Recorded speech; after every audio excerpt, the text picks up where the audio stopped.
What if I told you that some countries you think are rising are actually quietly slipping down the global military ladder?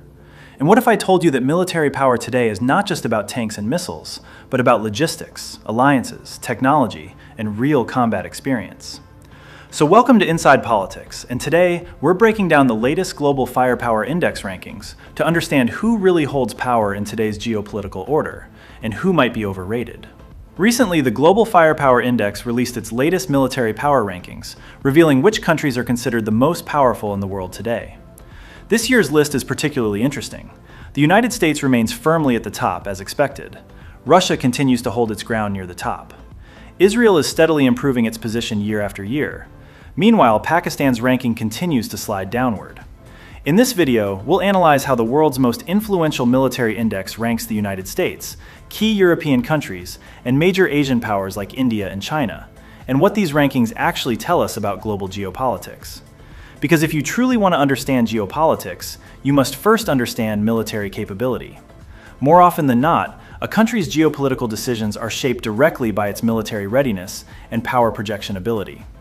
Looking at the latest available global firepower rankings, the United States remains the undisputed #1 military power. And realistically, that position is unlikely to change anytime soon. The reason is simple.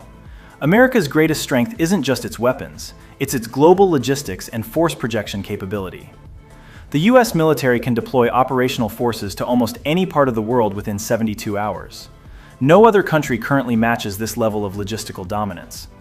That capability alone places the United States in a league of its own.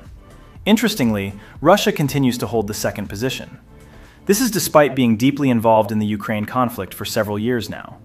Russia has expended large quantities of weapons and ammunition and has suffered significant personnel losses. Yet even after all of this, no major military index has placed China above Russia. That tells us something important. Military power isn't just about equipment numbers. It's about depth, resilience, and combat-tested systems. China's military is massive and highly modernized. However, one critical factor works against China: a lack of real, large-scale combat experience. China hasn't fought a major war in over 4 decades. In contrast, the United States, Russia, and Israel have all gone through continuous real-world combat environments. Additionally, recent internal purges of senior military leadership in China suggest underlying structural and trust issues within the command system. This internal mistrust makes rapid wartime coordination more difficult. For these reasons, it's unlikely China will replace Russia as the world's second military power in the near future. Now, Europe presents a very different military picture. Individually, many European countries may not rank extremely high on their own, but collectively, through NATO, their combined military power becomes formidable.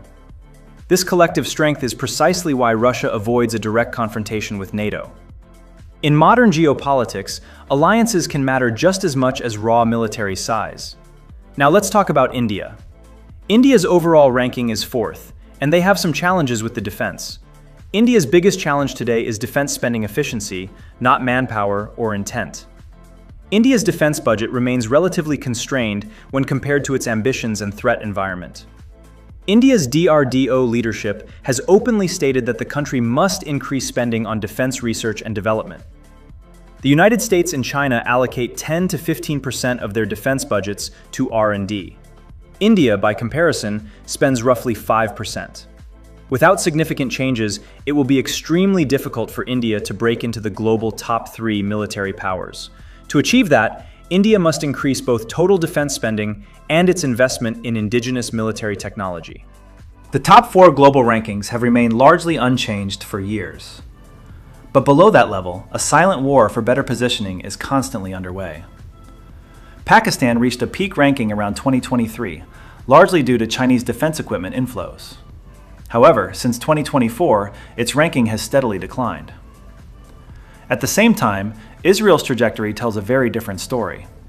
From rank 20 in 2021 to rank 15 today, Israel has shown consistent upward momentum. The primary reason is Israel's technology-driven military ecosystem: drones, precision strikes, and real-time intelligence integration. If Israel were to face a large-scale regional conflict with Iran and emerge militarily dominant, its ranking could jump significantly in future editions.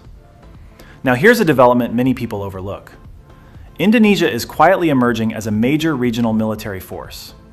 With a population of nearly 300 million, the largest Muslim population in the world, Indonesia is strengthening defense ties with Australia, India, and Western partners.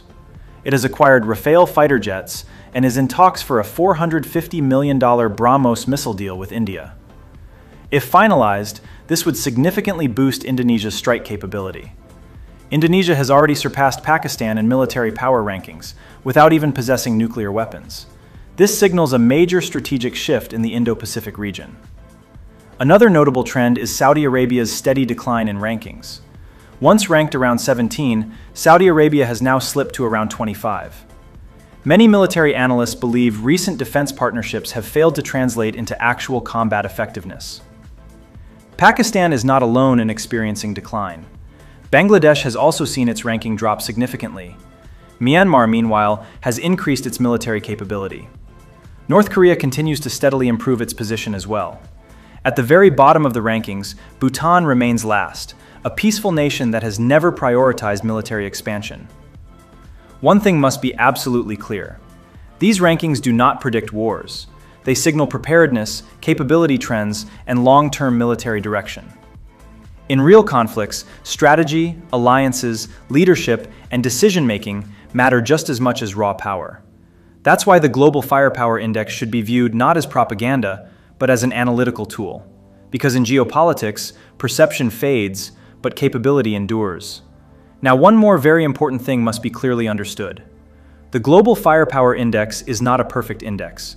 It does not fully account for nuclear deterrence, cyber warfare capabilities, or space-based military assets.